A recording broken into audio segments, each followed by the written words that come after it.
Oh, the weather outside is frightful. But inside, so delightful. It's Christmas in July. Let's review. Let's review. Let's review. Bum. Bum. Yes, season's greetings, fellow armchair Imagineers. Welcome once again to Christmas in July, the show where we review a Christmas special every day of the month of July. And if we miss a day, then gosh darn it, we'll review 2 Christmas specials. Or in this case, Blue Dragon 5, we'll review 5. Oh my god. It's the gift that keeps on giving.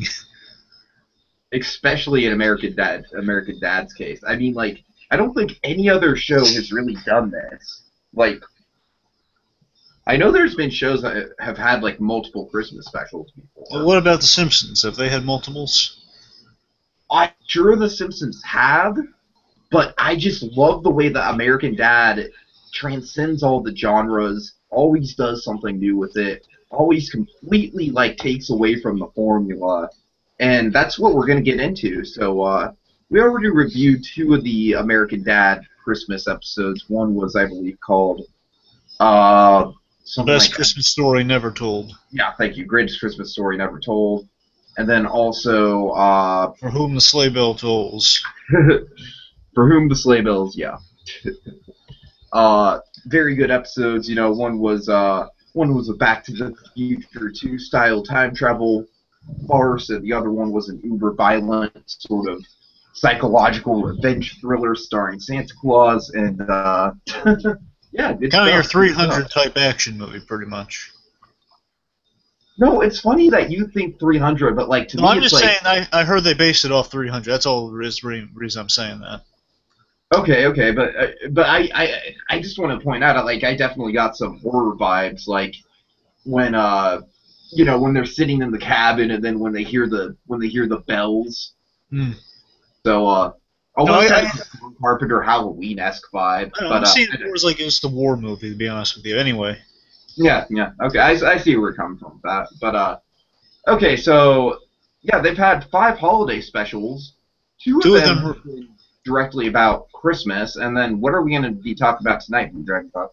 Well, these next 3 are definitely in around Christmas time and are definitely Christmas specials, but they have a little more of a religious theme to them, or at least they deal with religious things. Given our first one we're going to talk about here is mainly set around Christmas time. Religion is basically the setting of our episode.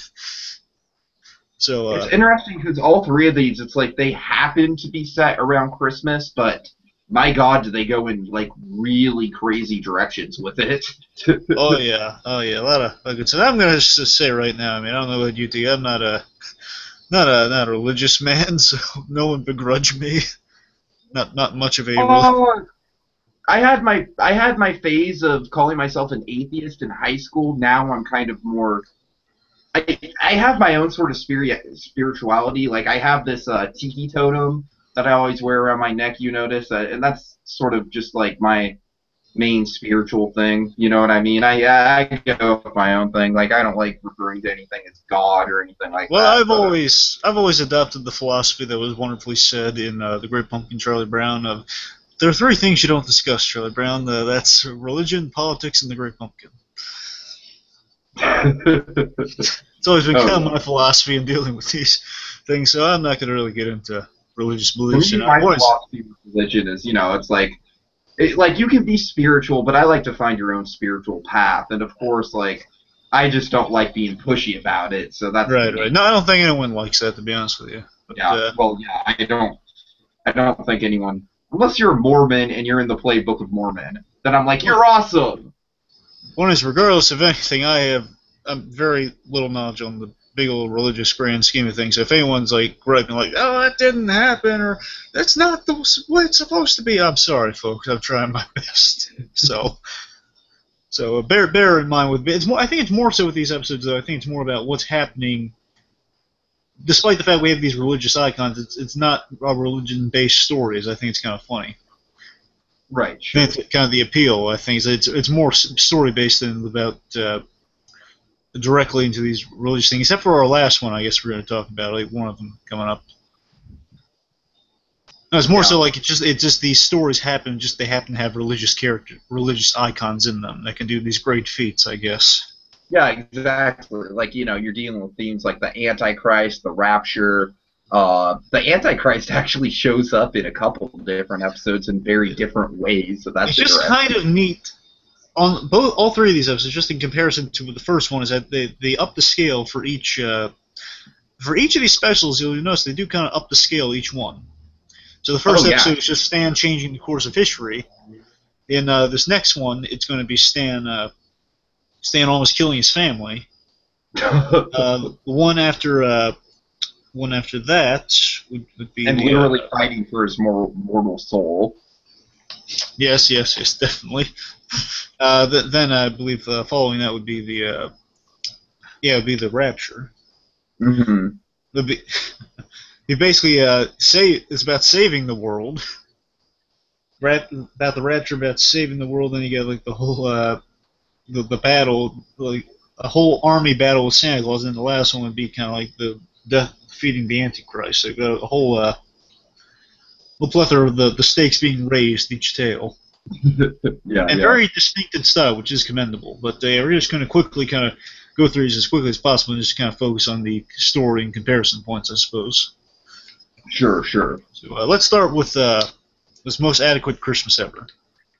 Okay. I'll take us through this one as briefly as I can. I think I got it All pared right. down pretty much. Anyway, so we see Stan.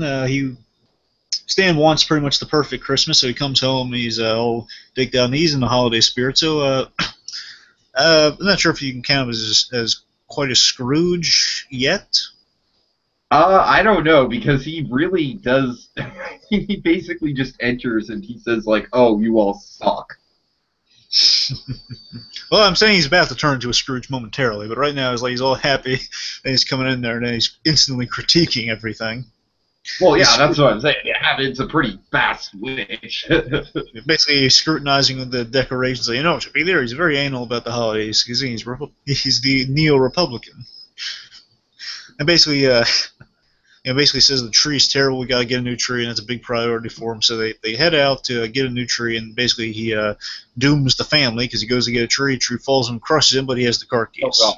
Very cold out, and again, it's on Christmas night, so no one's really coming to their rescue either. Yeah, just really quick, really quick. Just something I kind of noticed. I don't know if this was intentional or not, but you know how Stan had his whole big, like PC thing with Christmas and the first Christmas special. Yes. Well, do you think part of the reason why he freaked out was because there was like some religious stuff out on display? Yeah, I didn't really factor that in. I'm not quite sure. I don't know, just something I noticed. That didn't really cross my mind, so I don't think so. I think it was just X. So that was just that it was there. It's just like Stan just has like these huge overreactions in these episodes. Like that's another running theme. You know what Oh, I mean? it's a great thing with the character. He is holding up a mirror to us by overreacting to these situations. Basically, kind of holding a mirror up to us in this regard. They basically saying we want things to be so. Again, this is kind of a Christmas trope right here, so this is important. That we all want Christmas in a particular way, but the truth is there's no right way to do Christmas. Well, you can Oh never yeah. get quite a perfect Christmas. There's a big old conceit right there on our holiday checklist. Oh god, yeah. So Big old I think we've done that like plenty of times so far here. big old element on the periodic table of holiday funness. Oh god. It's right next to the BR logo. Oh boy. Anyway, so let's see. As the point is, family's been doomed. Stan has died. So I mean, right now off the bat, we're killed off our main character within the first 10 minutes. I love this. I love the theatricality of it all. Like it's also dramatic. It's like you can totally like sense just how desperate the situation is. It just like, and I just love the whole idea of like this perfect tree on the hill that's all illuminated by the moon and everything. Oh yeah, It's it's it's just like so determined. it's great how exaggerated and just kind of this is the most absurd stuff you can imagine. Yet they're playing it at times so straight and kind of so straight and grandiose and operatic at times. Kind of reminds me of the opening to Shrek the Holes just a little bit. A smidge, yes. Anyway, so we see so Stan has died. Now he's in limbo. Well, So do you want to talk about how he dies really quick? Go ahead, tell us. Yeah, so so he cuts the tree down, and he's just like, well, I mean, after very precariously, like he falls off the cliff, and then he's like hanging off of another side of the cliff, and then, and so he cuts the tree down, and the tree wavers to one side, and then it falls down on the other side, and it kills him instantly. Yeah. So the thing that Stan was trying to get in the first place ends up killing him. Very ironic. Very funny. Anyway, so let's see. So anyway, he's in limbo, so he's undecided to where exactly he's going because he needs to have like a revelation of some sort, I suppose. Or no, he needs to be judged. I mean, he either needs a revelation or he needs to be judged. Where the news of death always goes there with ice cream. That's hilarious. And it's like, and especially like, oh, what's your favorite flavor? Oh, vanilla. Oh, I'm sorry, we don't have vanilla. Oh, whatever, I can't be dead. Oh, guess what? We actually have vanilla. Oh wait, don't we? Then he says, "Oh wait, actually we." Oh, I'm sorry. Go ahead. Then he says, "Oh yeah, well, just people kind of take on the news that they're dead a little harshly, so we try to brighten them up a little double negative action there." So. I love that idea. But then he realizes that actually we don't have vanilla. So sad, but I love the idea. When you die, you get ice cream. It's so funny. Anyway, the point is, so Stan needs to be decided like where he's going. Is he going up or is he going down? So they're making that decision. Anyway, while that's being made, he's assigned a very dark joke of it involving sexually abused children and dragons. Oh God. What's the joke, Tiki? They pass under a place that looks like hell, and Stan's like, well, I assume that's hell, and who's he with at this point? Well, I think right now he's with kind of the ice cream guy, the limbo driver ice cream guy. Yeah.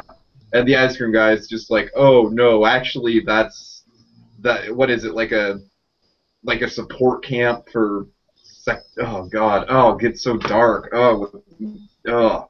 For sexually abused kids, and they get to run around on dragons and stuff, and it's a great program. It's a great program. Oh God, very funny. Again, they know how to dance right on that line. There's a really dark joke in my mind, but I am not going to say it. Oh yeah. Oh God. Anyway, moving on.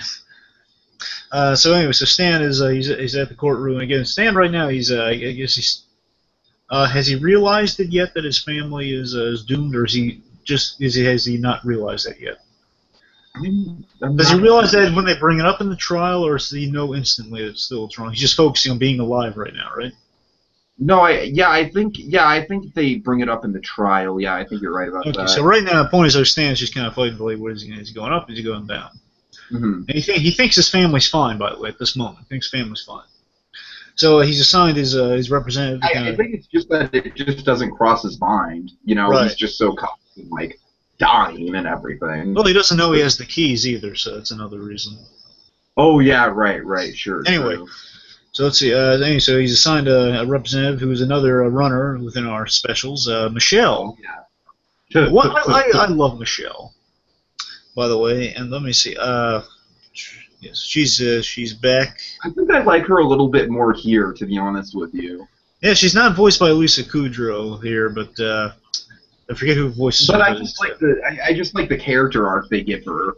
Again, I think this might be my favorite of the Chris specials. I'll get into that by the end of this one, but I love her in this particularly. Also, I'm with you. I think her character is much better in this, and they don't really address the fact that Stan knows her. Right. She is out of the wig and stuff, but it is the exact same character. If you're curious. Anyway, so Michelle's his lawyer, and basically, she's basically like the stereotype of an incompetent lawyer. She's dropping her papers all over the place. Like, she's like, "Oh shoot, there go the papers that I was gonna pretend to stare at in the trial to look like I'm observing something." Yeah, the thing is, with that incompetence comes this kind of this sweet naivete you gotta love. It's the point like you like her and that she's honest about what she's doing. Like, yeah, I'm actually doing this. I should be doing that. So the point is like she's honest, but you respect her for that in a way. I don't know, Sure. She's very likable. I always love Michelle. So anyway, so Michelle's Kind of like Michelle, the Clarence of these specials in a way. I'm sorry, she's like the what? The Clarence? Oh yeah, you're right. You're definitely in this one. She's definitely Clarence. Yeah. Yeah. Anyways, yeah. So Clarence, so our Clarence type story does get paid off. Anyway, so again, we root for Michelle. Michelle does not have wings, and the idea is you win a case, you get progressively cuter, and she's paired up against this jerk lawyer named. Again, another ridiculous, illogical logic moment. That every court case you win, you get cuter, and this is like some sort of cherub, like one of those floating babies, little winged Valentine babies, the cherubs. Oh. So voiced by D. Bradley Baker, and he's gotten super cute, and he says, oh, he doesn't look that bad. Every time you win a case, you get cuter. Oh God, he's adorable. We're doomed. This is Anyway. a great sort of like miniature little antagonist. Oh yeah, big time. So anyway, the trial does not go well. What doesn't help situations that the judge knows Michelle because the judge is in fact her father, a disapproving father. Oh yes. You want to take us to the trial, Tiggy? What happens? Or do we just want to? The point is the trial doesn't go well. Yeah, I mean the point is they just show a bunch of stuff that a bunch of clips that show Stan in a very unflattering light towards his family. So. And then it just ends with then he realizes, oh, my family's in trouble. Then to Stan's credit, he kind of I'm not sure if he's exactly Scrooge. Well, he does learn something, so he must be a Scrooge, I guess, if we're going to really quantify him as that. But the point is he takes does things the Stan Smith way. He pulls a gun out to say, oh, that doesn't work up here. Then he grabs one of the guards, the bailiff's gun, and it's a heaven gun. He says, oh no, he's got a heaven gun. Everyone down. Seriously, who thought of the heaven gun? Why do we have that? Very funny. Takes Michelle hostage, and they get out of there. And point is, I guess the plan is to head to force God to bring Stan back to life, or at least bring him back there to save his family or something. Whatever saves his family.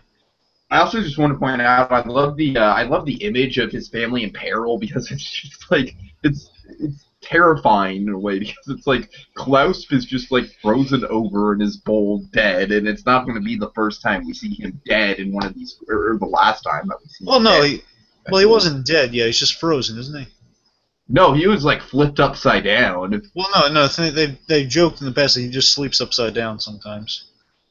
Oh, I don't know, man. He was looking. This pretty case, good. I don't know. I think they don't really reset anything in this episode, so I'm assuming he's not dead. Okay, fair enough. Oh, actually, you're right. They do reset things, so actually he might be dead. Never mind. You might be right. So never mind. Yeah, I mean, it's basically like it looks like a frozen dead corpse lying. It's like just frozen. You know what I mean? Good point. Anyway, so then again, Michelle's on Stan's side. Basically, points out that once they get there after a little action-packed chase with other guards, again, heaven guns, wonderful weapons. They get to the gate, and then basically she knocks out the guard, and then she reveals, she's on Stan's side. We gotta help your family. And plus, if I'm not getting my wings, because she doesn't have wings, because I guess she hasn't won a case or she hasn't earned them yet. Yeah. Which kind of makes you a pariah in the angel community, because you need wings to be an angel. Come on. And I also love how she has a complex about meeting God, because she says, "Oh, I made myself look such an idiot." Again, she's like so vulnerable. You gotta love it. Oh yeah. The point is, she says, "Well, if I'm not getting my wings, I'm gonna drink all of his booze." Sprinkle. So they get in. Yeah. Oh, I love that. Like the guard. So you're gonna do to you what we did with Jim Henson. She knocks out and says, "What happened to Jim Henson?" God, Jim Henson joke. Oh, holy crap. And I feel bad because I don't quite get the reference. What, the Superman 2 reference? No, I know. I get the Superman 2 reference. I mean, like, why Jim Henson, of all people, would have something Yeah, against you're right. I don't really get it, but I'm just like, I forget what Jim Henson's stance was on that thing. I thought... I like how cryptic they are about it, though. They're just like, oh, you do not want to know what went down. Well, I mean, I know we know it went down. It's going for Superman 2 reference, and they said, you know, you will kneel before me, son of God. So I guess they tried to they tried to overthrow God, is my assumption. Oh, God. Anyway, That's an episode I'd like to see by itself. and I love how Kermit's general's out too, because the other one's just screaming in fear in that thing, and so is Jim Henson. But Kermit the Frog's Zod, so he's the one saying, "You will bow down before me, son of Christ, or son of God." That's funny stuff. Anyway, so they're in there, and here my favorite scene is right here. Well, before she's like, "Okay, I'm going to sign my name here from this guy and Michelle." For Jesus. This is the idea that Jesus has a birthday party, because it makes sense. It's Christmas. And again, it's logical logic at its finest. Jesus has a birthday party. It's like his fancy affair. Sure. He's all swanky and whatnot. And what I love, my favorite scene, is kind of like your Godfather type meeting of get a Godfather. So simple and so funny. Stan goes up there and he has a sit down with God. It was a really nice office, by the way. Yeah. Really nice office. So he's talking to God. I love how God's he's in like the Brando. It's kind of like a Brando guy. Like it's the tie. It's like an undone tie. He's just playing at his desk with his dinosaurs, and God loves dinosaurs. That was very Salted-esque, I must say. It's so nice. It's just such a simple kid like what. So he's playing the dinosaurs. Oh, you want to be Tyrannosaurus? I know he's your favorite. Says, no, I don't want to play. Point is, Stan's pleading with God, telling him, It's an idea that God is just like sitting up there playing with toy dinosaurs all day. I love it. But the point is, aside from that hilariousness, God does have a plan here, as well, I suppose he does, but he has a plan here. That Stan's basically saying, I demand you bring me back or save my family, or bring me back to save my family, and God's saying, I don't have to do anything. And God's acting awfully unlikable. He's not awfully unlikable. He's being unhelpful. Then basically saying, hey, look, who's God? I know best, don't I? He says, the point is, Stan's telling he has to do it. He's holding a gun to God's head, and God says, I don't have to do anything, Stan. I mean, you're literally holding a gun to God's head. How much more symbolic does it get? Here. My favorite line, by the way. How much more symbolic is you're holding a gun? That's great. And then essentially, the moment I really like, if you're gonna have a god, I think this is my favorite interpretation of the Seth MacFarlane guy, because usually just a one-off joke. He's the guy with the white robe and the white beard hitting on chicks. Right. It's like, yeah. Usually God's a ladies' man, but I like this God. Sure. It's like this is like the crafty guy. Like the guy who's like he's a father. He's a wealthy father almost. He basically is like saying. And good deed is done. So, lessons learned, pretty much. I think it might be an homage to Willy Wonka and the Chocolate Factory. I could be wrong. The point is, he says, good deed is done. And then he says, Stan, you just admit it. Basically, Stan says, no, I don't know better than you. Puts the gun down and says, I'm sorry, and he leaves. Says, Stan, you learned. So, yes, you don't know everything, Stan. That's the first. I do everything for a reason. And basically, he says, so you'll do it? So you'll bring me back so I can save my family, or save my family, restore things? He says, yeah, sure. He says, yes, I will. And also, can you do one more thing for me? And this is a nice one. This is a moment that really makes me like this special. Mm-hmm. Definitely. God gives Michelle her wings. And I think Stan might have a look to her. Like he looks out on the balcony or something and says, of the upstairs, he gives her a smile. Yeah, I think he basically gives her a thumbs up or something. Yeah, that's very nice. Yeah. And more so. So funny. He's like, of course God's not going to take that line down. And Seth MacFarlane does voice God, by the way, so that's still there. Oh, I was wondering. Yeah, I thought and so. Okay. This is still early on in the series, so he still is more involved than he was later. I think just usually he voices God anyway on all the shows. Yeah. Anyway, so let's see. So God says, "Oh, and Stan, one more thing. If you ever pull a gun on me again, I'll kill you." They basically. Or don't you ever pull a gun on me again? Then he shoots him, and then basically, Stan wakes up and everything's fine. We're back in the past and everything's fine. Stan's literally at the moment where he walked home, and now he has a choice. I like this moment. Mm-hmm. It's kind of classic. It's the classic trait of a story where the hero is provided that opportunity for change, and Stan takes it, saying everything's perfect. He's come around. Yeah, Stan's had his Scrooge's character arc. He's now in the holiday spirit. Everything's well. Yeah, very nice. Very nice. Definitely reminds me of the ending of the Rapture episode, too. Kind of the same framing device, you know what I mean? Oh, yeah. Yeah, okay, so, yeah, overall, I mean, I don't know, like, this one didn't really capture my attention all that much when I was first watching it, but going over it, there is some really good stuff in it. I just love how it's kind of this. I just love kind of the quiet simplicity of it, especially in comparison to the other ones, and that they all go a little more grandiose in this. I mean, aside from just barring the fact that Stan is doing the most absurd thing of all, like he's literally going on an adventure in heaven. Right. It's pretty grounded. Not to mention the absurdity in itself and climbing a giant fucking mountain, to get a Christmas tree. Yeah, I mean, it's showing you this exaggerated man who's like he's the ultimate Christmas guy, he's the ultimate religion nut. He's uber everything about the holidays, and he's so obsessed with making things perfect, making things by the book. He kind of loses sight of the family, and I love how he learns that. He goes on this again absurd journey, if you will, but still it's just this. I just love what it culminates to. Is this simple scene between him and God. And how many times can you say that? A man talks to God, pulls a gun on him. How many times can you say that? But right. I just love the simple scene of him talking to God and him just learning that, okay, well, I don't have all the answers. I don't know best. And kind of by proxy learning, not everything can be perfect. And, it's not always in my hands to control. Mm-hmm. And it's a simple message. Again, just simplicity of a man saying, the holidays, I can't be as controlling around the holidays. I can't control everything around the holidays. I need to be a little better. Simple. Just the simple emotional arc I like, and just again, it's the simple sit down with this fatherly God. It's nice. Yeah, for sure. I definitely see where you're coming from with it. It's got a lot of strong moments. That sit down is definitely. And again, and one more thing, just again, I love also the human element of Michelle. Just like the idea that Michelle is Stan's friend, pretty much, and Stan doesn't really have much of a bond with her. When he does bond with her, it's kind of nice. Basically, she helps him out, and he appreciates that. And he rewards that at the end. It's nice. Sure, definitely. we like Michelle here. Yeah, she's very likable, for sure. Oh yeah, and she does come back. So. Mm-hmm. Okay, let's press on. Yes.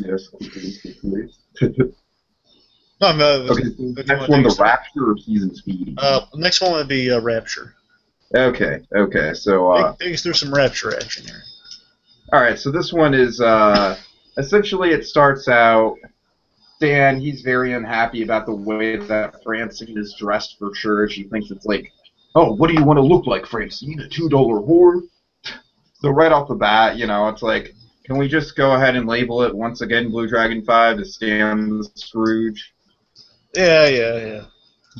I mean, that is kind of just the running thing, It's like. I mean, Scrooge doesn't just have to be your really Scroogey character. It's just more so the guy who has an arc by the end, pretty much. Exactly. Yeah. So, anyways, they go to church, and Stan, he's just all high and mighty about like, oh, I'm the best Christian there is, and. He's talking about the rapture and everything and blah, blah, blah. And then essentially a Twilight Zone style moment happens. Did you kind of get that a little bit? A bit of it, yeah, when they just came out of there, no one was there, yeah, definitely. Yeah, right. That's not that. That's not that. There was time! Now. There was time! There's something on the wing.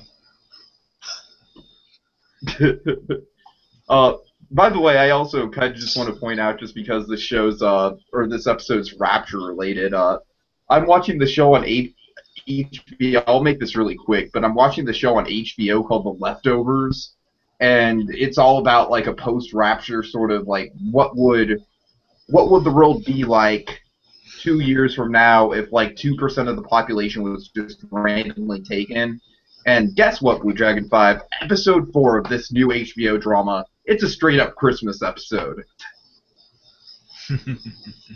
So, So, anyways, I just had to point that out. I actually did review that episode on Christmas in July. Fun times, fun times. But Oh, by the way, this is kind of a rare occurrence where we see something to chalk up on the old formula here. I guess this would be the BA logo. Well, something we don't really see that often. It's the Christmas Day scenario for Christmas specials, oddly enough. Usually you see What do you Christmas mean? specials... What? I said, what do you mean? Explain. I mean, we usually see Christmas specials taking place on Christmas Eve. That's actually a very good point. I didn't even think about that. Yeah. Think of how many specials actually are on Christmas Day when you really think about it. When you really, I mean, yeah, we'll have the wake up scene. Like, okay, it's after that we have we're opening presents, if anything. But aside from that, really, you don't have much of that. I'm not saying you don't always, sometimes you have the Christmas dinner on Christmas occasionally, but usually it's on Christmas Eve you have the Christmas dinner. Of course. Yeah, no, that's a really interesting observation. I'm glad you pointed that out. But essentially Francine lures Stan into a vacant room in the church to to have some sexy fun time, and then indeed when they emerge, everyone is gone, and it's a pretty impressive scene where everyone's just kind of floating up. I mean, we should mention Stan was protesting he was still being devout Christian. He was protesting sex in the church, but he was frustrated he couldn't get good seats in the choir or the good seats in the church itself. Anyways, the point is like he relents in that, saying, okay. Francine's like, oh well, I've been a very bad girl. Why don't you put a nice big lump of coal in my stocking? Oh god! Damn you and your holiday innuendos, Francine. Oh, Stan.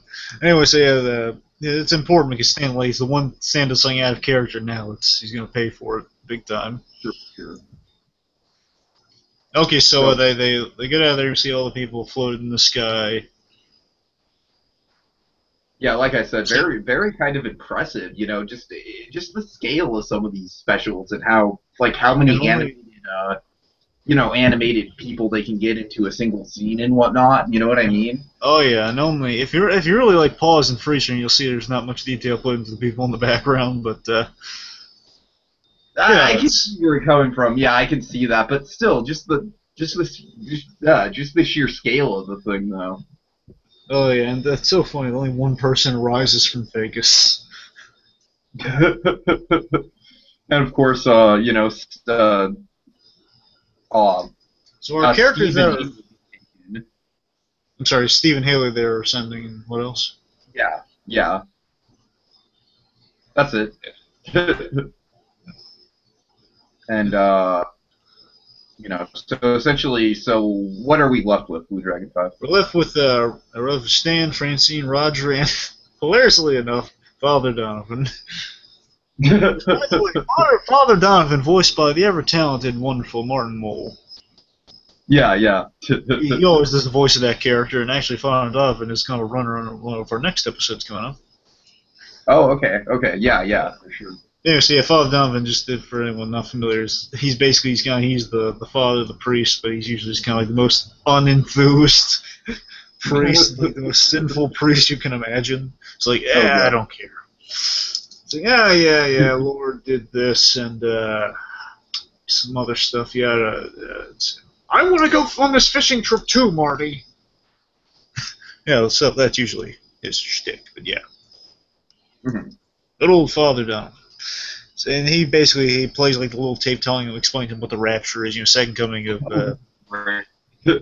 Essentially, just explain to us, the audience, mainly people like me, just what the uninformed, what the rapture really entails. So basically, rapture happens means Jesus is being born again to deal with the Antichrist, which is basically preventing, I guess, the end of the world. Now the people are off it. Now the good people are off it, I guess, is the thing.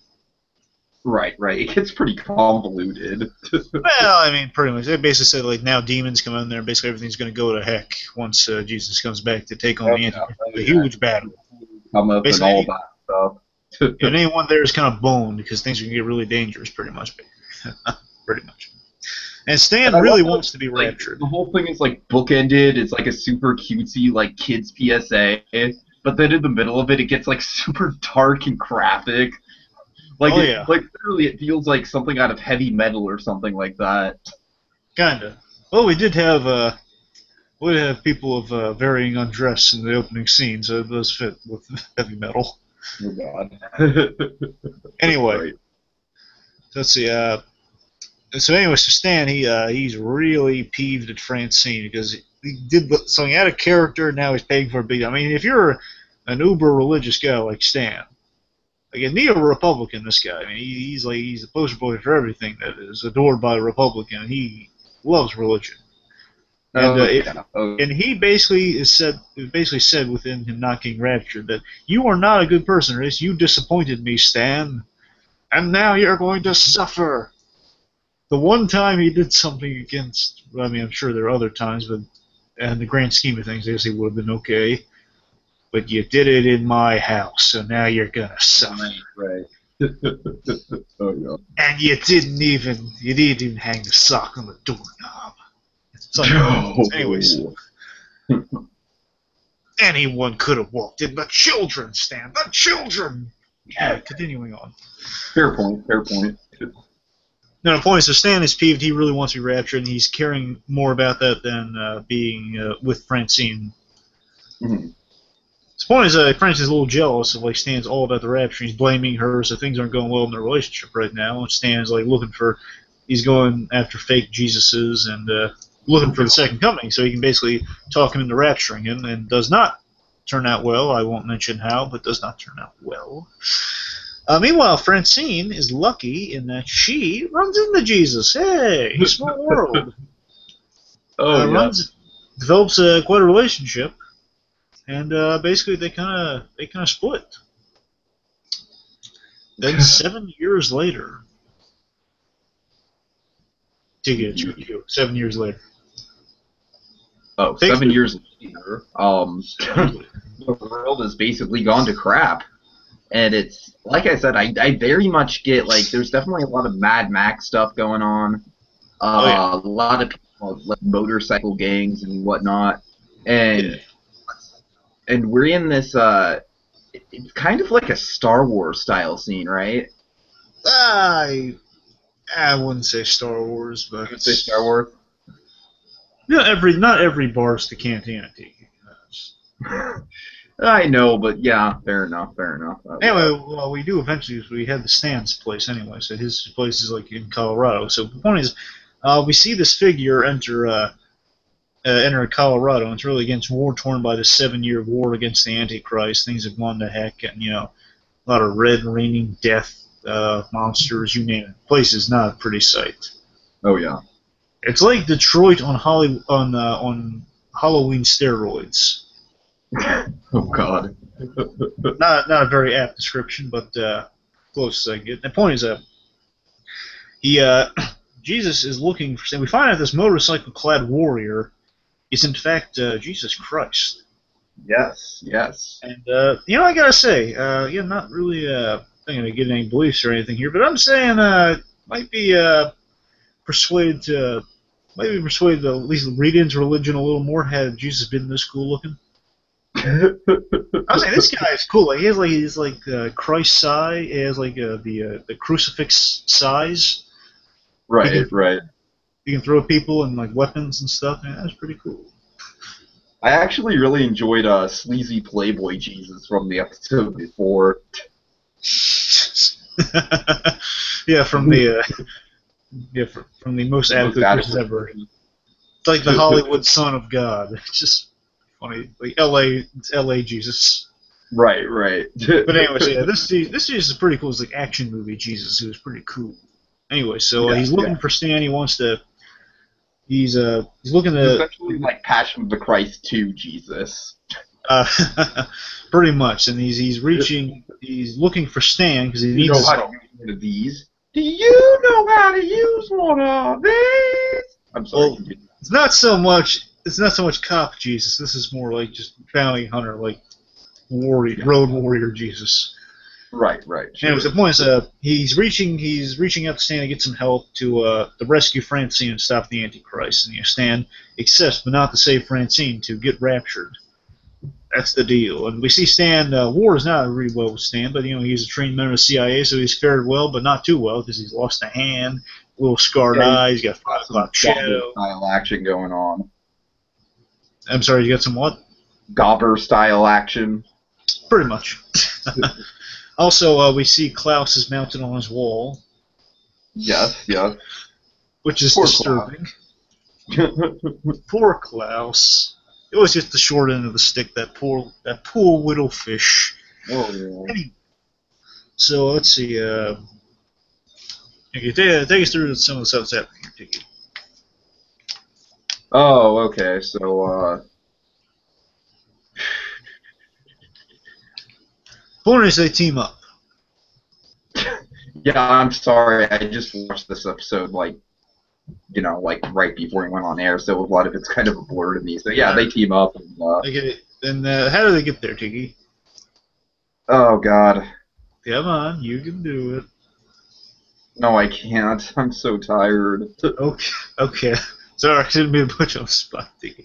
The point is, they go to Roger for a mode of transportation. And Oh, God. Okay, this is where my Star Wars stuff came in. There you You go. know, Are you familiar with the Golden Turd Saga, Tiki? the what? The Golden Turd Saga. No. Okay, well let me take you through it as we kind of progress with our story. The point is, Roger's been working on a spaceship that he crash landed on. He's working on a way out of there, and it's taken him 7 years since the rapture to get it working, and he's just missing a fuel source. So what do they use?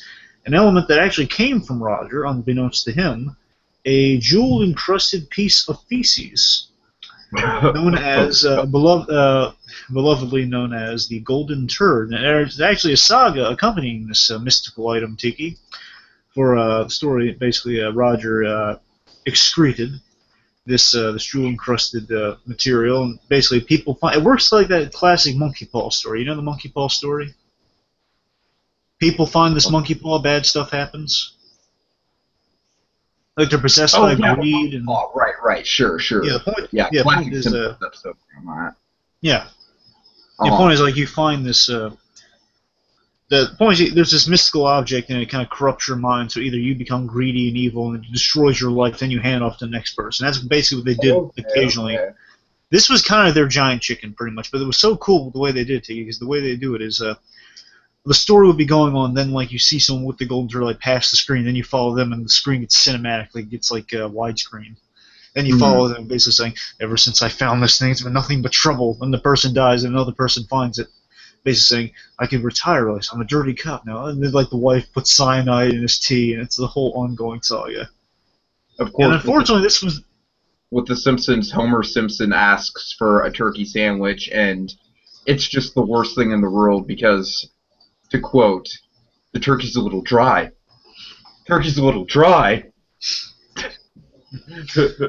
Yeah, the thing was, unfortunately, this is the ending to it. I think the Golden Turkeys are always fun. It's just there was a break in the action. Things got uber cinematic and a really serious story over this ridiculous item that Roger took a dump behind a bush, and it bestowed this golden relic. And apparently can be used as a fuel source, and that's what they do, and that's how they land in the building, the UN building, by the way. It's so funny what Roger does here. Basically, Roger is offered a chance to change his ways, saying, well, can you fix my ship, or can you rapture me so I can get up there and get off this heap? And he says, no, but what I can do is once I defeat the Antichrist, I can make you one of my emissaries in my ongoing war of peace. He says, nah, thanks, but no. Oh, that's so funny. Roger. Anyway, so they head up there, they're taking on the Antichrist, wonderfully voiced by Andy Samberg. And we should mention the Antichrist is a wonderful parody, and if not amalgam, I could be wrong with the amalgam thing, but he's definitely a parody of the Frank Gorshin Riddler, and possibly an amalgam of Frank Gorshin Riddler from the 60s Batman, and 80s icon, Tiki. And the Noid. Oh. Perhaps it is the Noid who should have avoided me. Sorry, wrong show. Anyway. So they So thanks to the scene, Tiki. What happens? yeah, so if there's a reason why I'm kind of spotty on the rest of the episode is that this scene like really stole the show for me because it's just so ridiculous. I mean, it's just kind of it kind of just like it's like American Dad's version of '60s Batman. You know what I mean? So first of all, we got Stan and Jesus, and they're rescuing Francine from the Antichrist. Well, it's an uber violent version of '60s Batman, if anything. Oh yeah. And the Antichrist, he traps them in this glass container and starts filling it with concrete, right? With concrete. Well, I think it's sand, Tiki.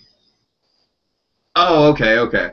But then the glass container just breaks, and then let's see what are some of the other stuff that happens. Something funny to point out is Antichrist he's got a gimmick in that he's the opposite of Jesus. He's wiry and thin. He's wearing the costume upside down, and he hangs the whole wear upside down.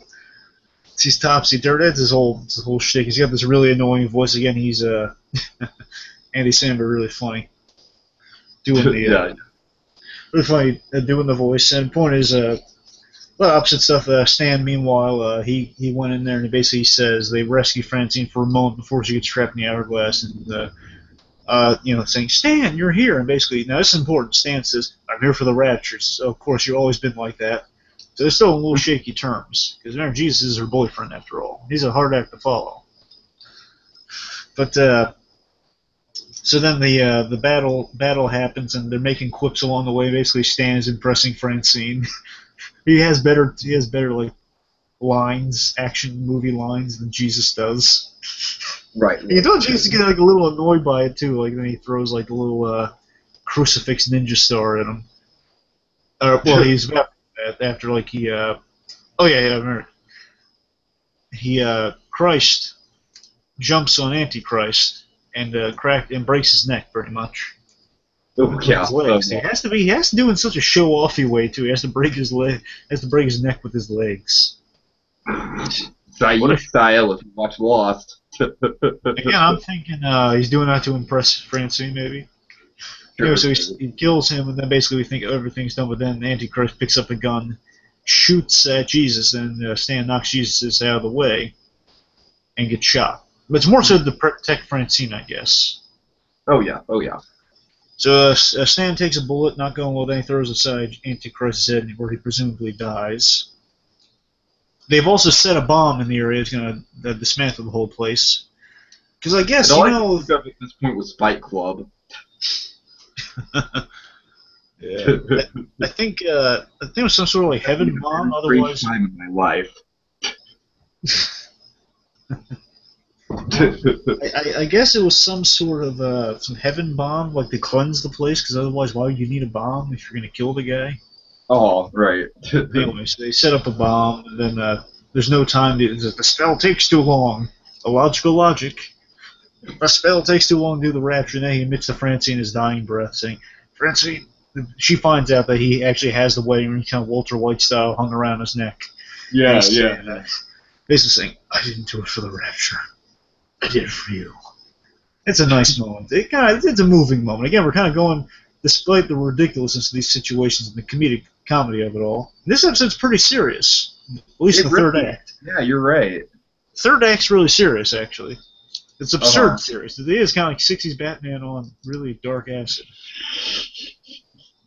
I don't even know how they could just do stuff like that and blend so many genres and blend so many parodies all together, and it's just fantastic. It really shows talent. I'm sorry, I was going to say they're playing with dark humor too, because they're on the way up to the elevator saying, "What will the Antichrist look like?" You'll know when you see him. And there's like this creepy-looking kid in like a Lord Fauntleroy outfit or something, and Stan shoots him point blank, and then Jesus says, "What are you doing?" Says, what? That was the Antichrist. Says, no, this is also a school for the deaf and the blind, or something. Just shot this. I hate to say it, but that is the kind of dark humor I am all over, man.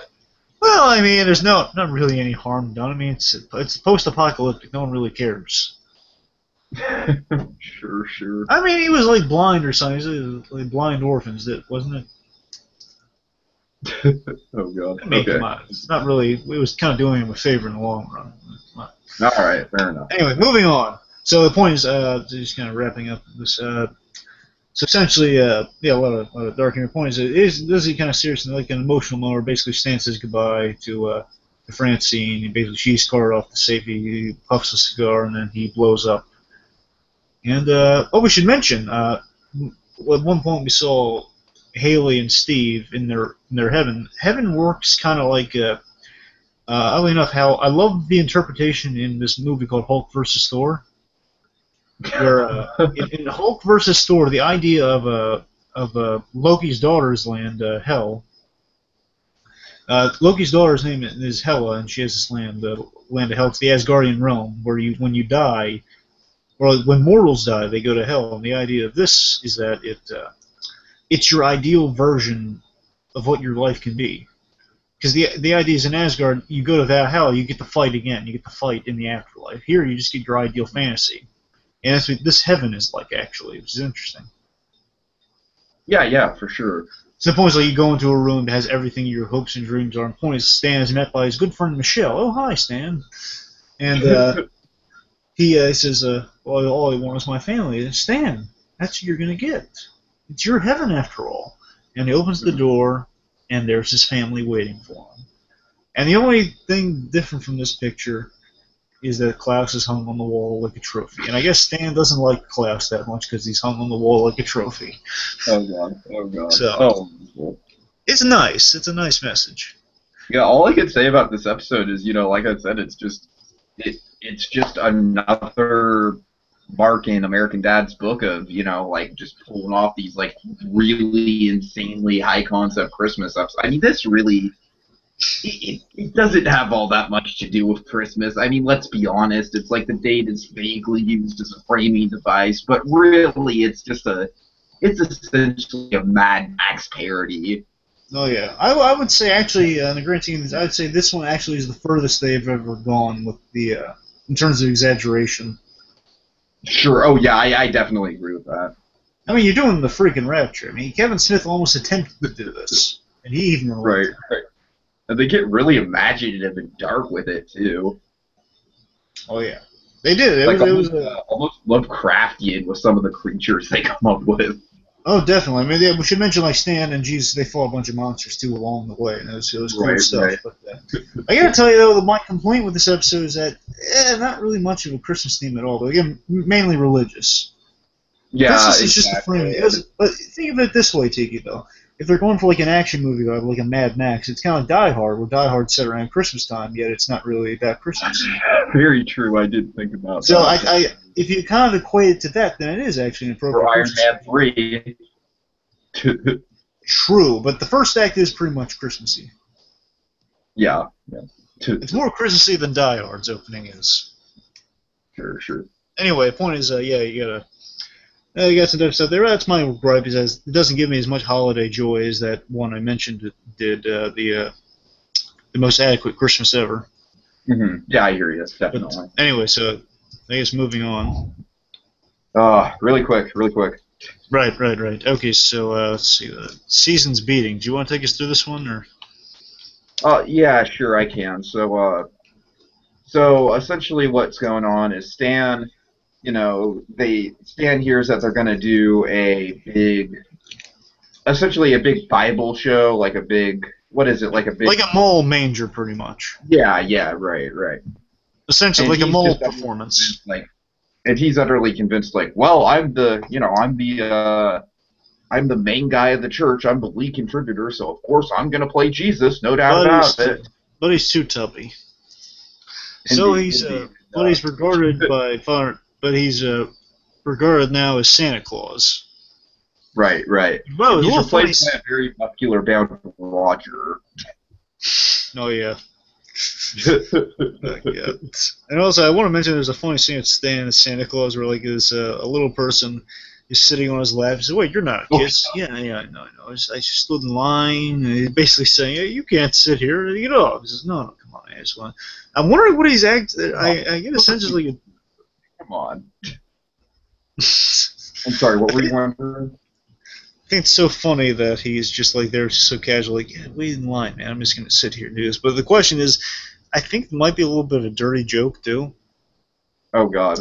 I don't know. I'm just saying, like, the way he's saying that makes me think it might be a dirty joke. Like, well, he's not asking for anything, so he's just sitting there. I mean, unless he's, Right. you know, I think kind of doing with every Santa Claus, mall Santa's worst fear is that a kid could do in your lap.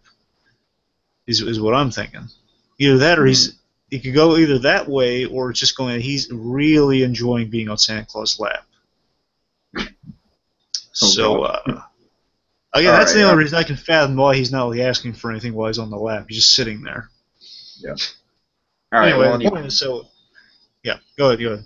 yeah. So Stan, he sees Roger in the Jesus pageant in all the Jesus get up, and he just can't stand it. He just goes and basically beats Roger to a living pulp. And he's doing it in the name of Jesus still. right. It's so funny. Like, again, this is so true about Stan's character. Again, he's like he's Lenny holding the puppy that is America. He loves it until he kills it, or in this case, religion. He loves it until he kills it. Mm-hmm. So Stan, he's essentially kicked out of the church unless he can do one of three things. After it was videotaped, by the way, and basically seen by every religious figure all over the world, and they kicked him out of Christianity. Right. And he had to turn in his badge too. Why does he have a badge? It's so funny. Anyway, I'm sorry. Go ahead. So the three ways he can redeem himself are A, to kill an antichrist. B, to discover the Holy Grail. Or D or C, to donate large sums of money. which, by the way, I'm convinced is a Godfather 3 reference. How so? I'm saying, like, the whole premise of Godfather 3 is that Michael Corleone's character, he wants to kind of buy his soul back because he feels bad for what he's done. He's trying to buy off the church, donating a giant sum of money. Yeah, I hear you. To absolve himself of his sin, which is, killing members of the family and so forth. Okay, so meanwhile we have we have a little bit of a family domestic situation going on where Jeff he wants to adopt a kid, but Haley, she's not really into it, but Jeff, being the free-spirited man-child that he is, on the way home one day, he stops by an orphanage and he adopts a kid named Nemo. And Jeff, he named Nemo after the character in his favorite book, the adaptation of Finding Nemo. I approve of this child's name. I love that thing so much. I approve of this name. Moving on. I love Haley's. I kind of love Haley's arc in this thing. I love. Oh, she's great. Yeah. I gotta say again, if I don't mention enough that I love Seth MacFarlane, there's one thing I love just par below Seth MacFarlane. That's his sister. I love Rachel MacFarlane. She's great. Right. Yeah, sure. And yeah, she's hilarious. And then she says, "Oh, Jeff, I don't approve. Pretty much, I don't approve of this. And this is stupid. How can you do this?" And then she holds the kid or something. Literally, the second about the kid, I think that the kid tugs at her finger, and she just instantly just.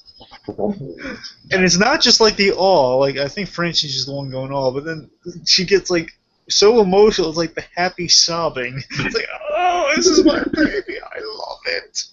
I'm never letting go. I'm holding life precious in my hand. I mean, even the gay neighbors across the street don't do it. Don't cry that much. I mean, literally, Greg and Terry, the gay neighbors from across the street.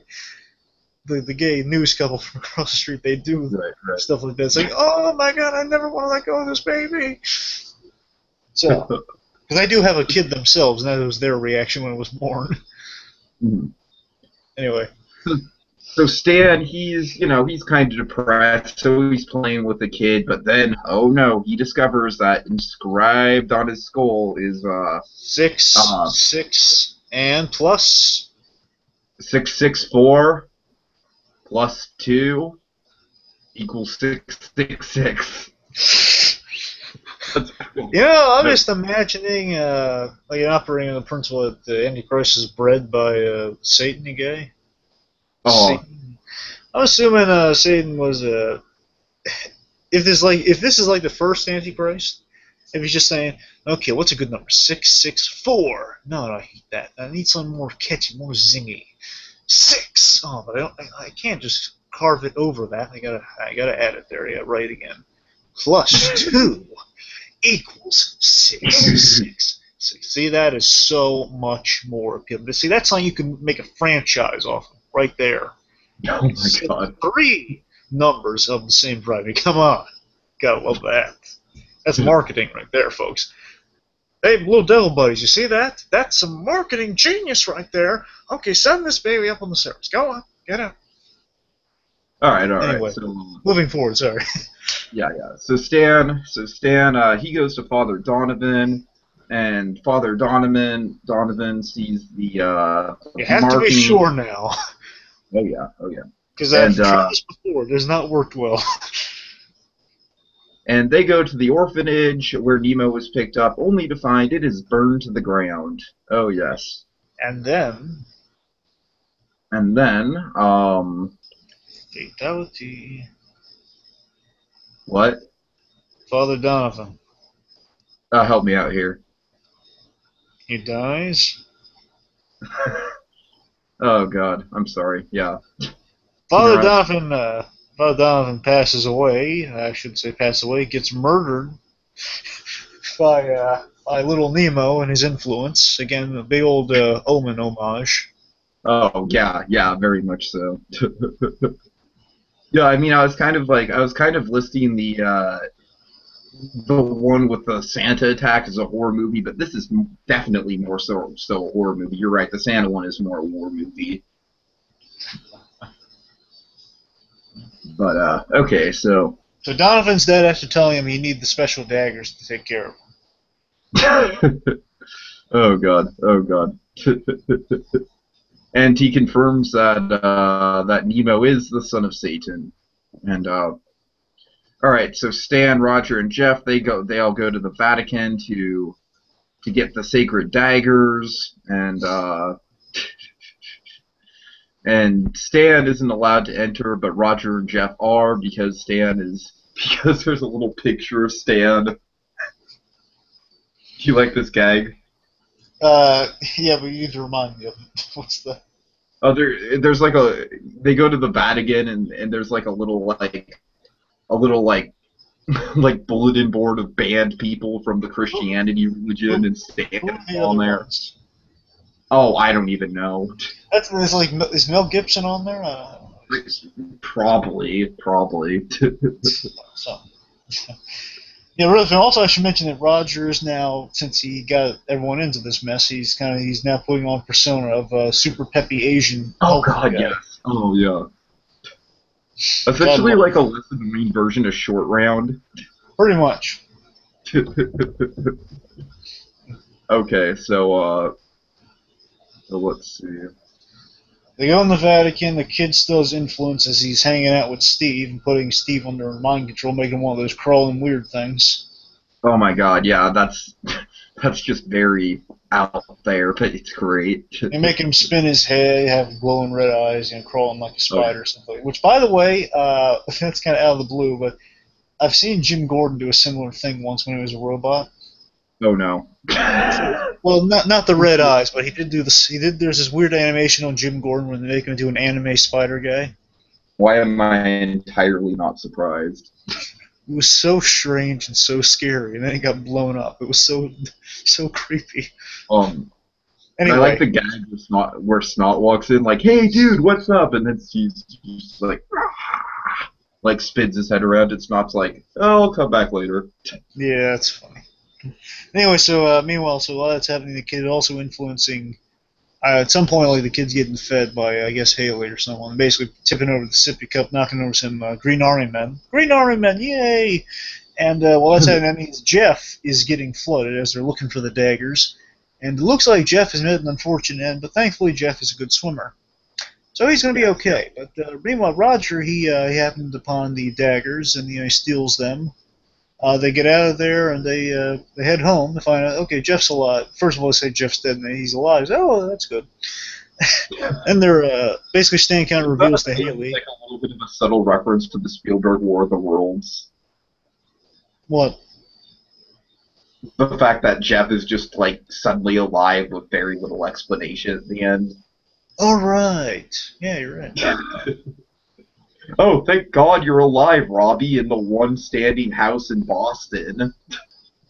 So and also, like she mentioned again, Haley been over emotional mother and stuff. So the point is, they're hanging Christmas lights on the outside again. No one, least of all Francine, has picked up on the fact that Steve is possessed right now.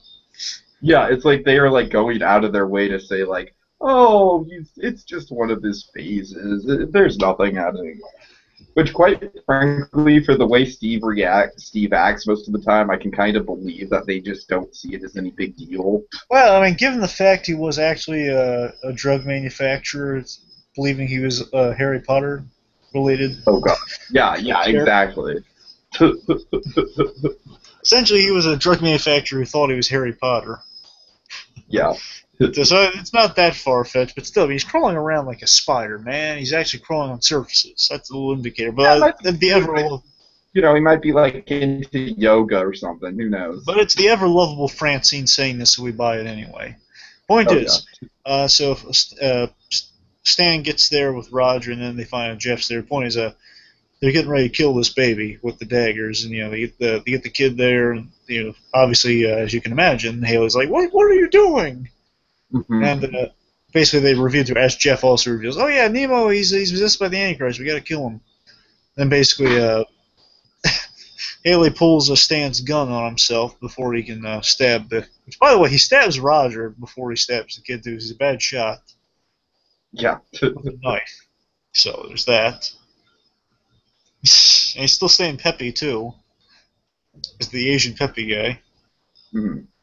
Point is, Haley's about to take in fire. Basically says, you harm my baby, I'm going to kill you. I will shoot you.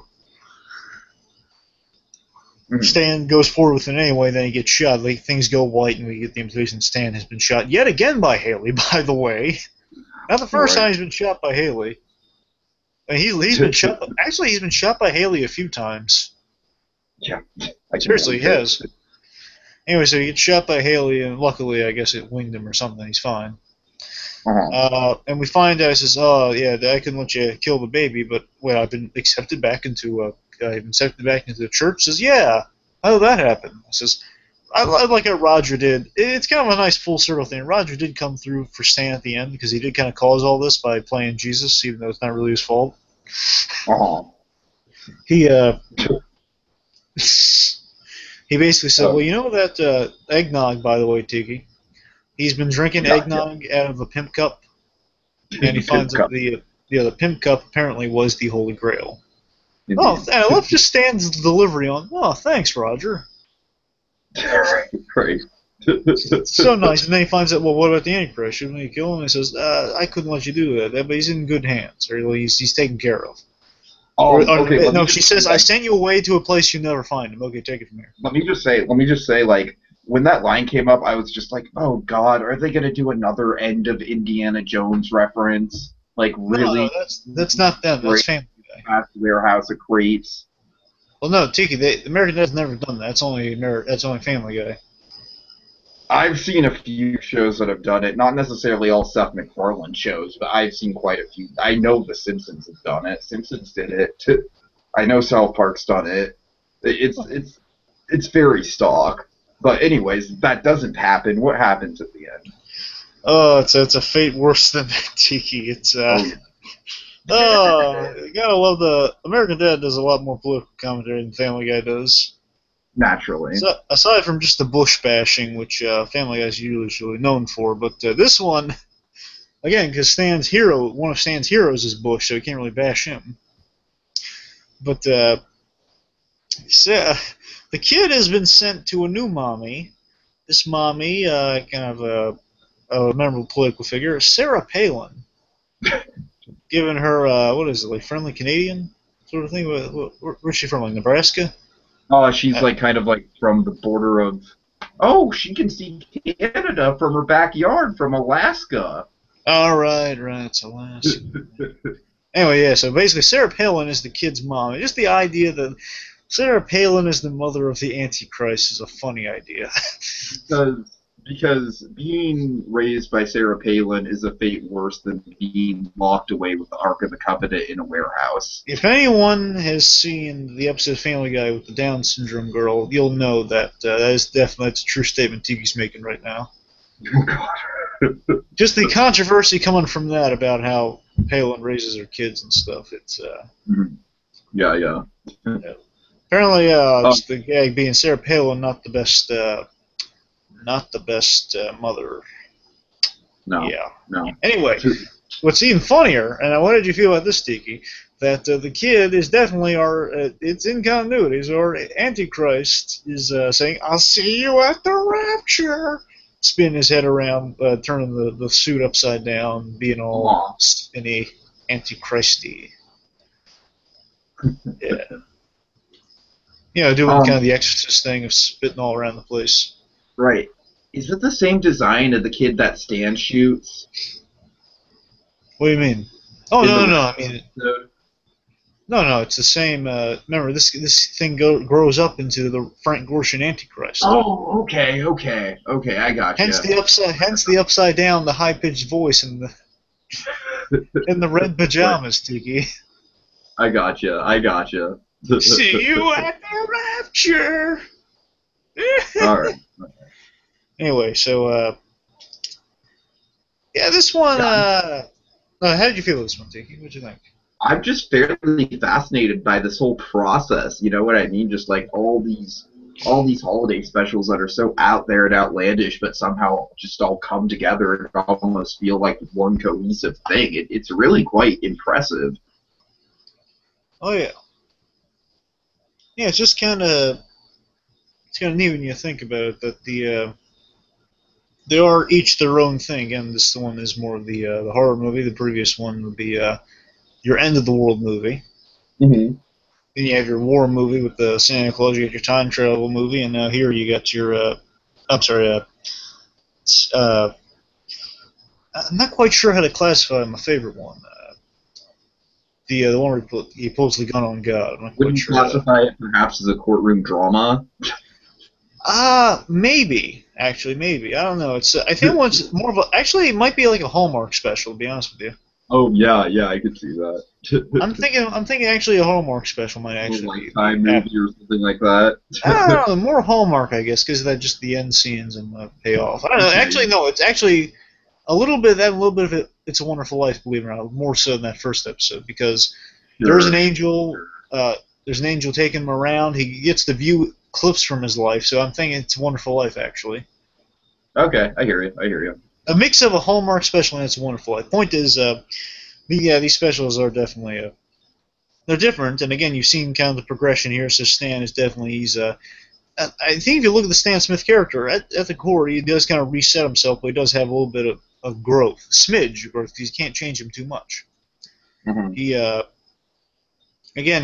He's still he's exaggerated. He's exaggerated as all get out, but he's more accommodating in his exaggeration. That he's more of a realistic father.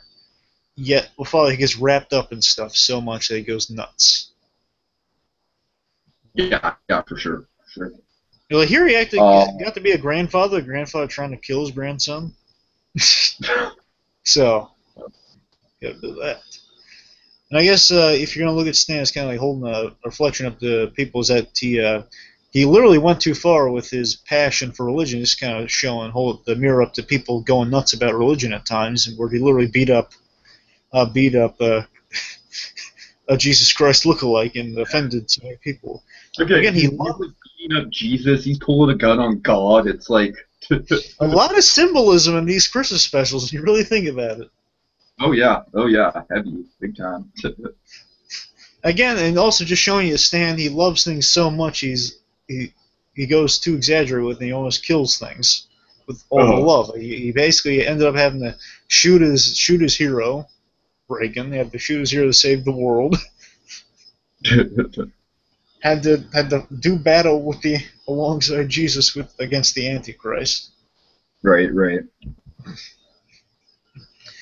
It's a lot of stuff trying to kill the Antichrist again. so many things. Point is beating up someone who's impersonating Jesus, who he finds not to be an apt representation, and therefore offending everyone, doing something out of love. And that's basically the Stan Smith character, and that he is just trying to, like, he'll be the guy saying, "I was trying to protect my family. That's why I attacked. That's why I attacked that innocent man. That's why I killed that guy. Trying to protect my family from terrorists." Well, literally, there's an episode where he basically antagonizes this family of I guess Muslim. Oh no, I'm sorry, not. Forgive me for that. I believe it's Iranian.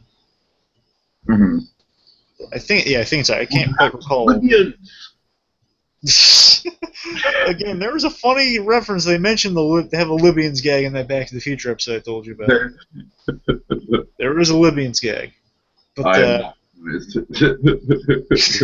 which is very. But the point is, like, the neighbors are, I believe, Iranian. Point is, Stan antagonizes him. He gets locked up in jail because he put cameras in their house. He says, "I was just doing that to protect my family." Style. I'm sorry, what? Oh, I'm sorry. It's just a reference to a terrible TV show. Yeah, the point is, this Stan just goes too far, and it's just holds a mirror up to us when we get wrapped up in something, especially around the holidays, how crazy we can be, and just showing us, but yeah, pull it back a little.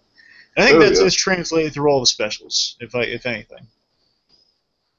And if anything, all these specials have shown us that the Christmas formula can be stretched to the very limits and beyond, and just do all kinds of stuff. And it's one step closer to finding the ultimate Christmas formula, the periodic table of Christmas, if you will. Yeah. Yeah. How do we decipher that? How do we find that?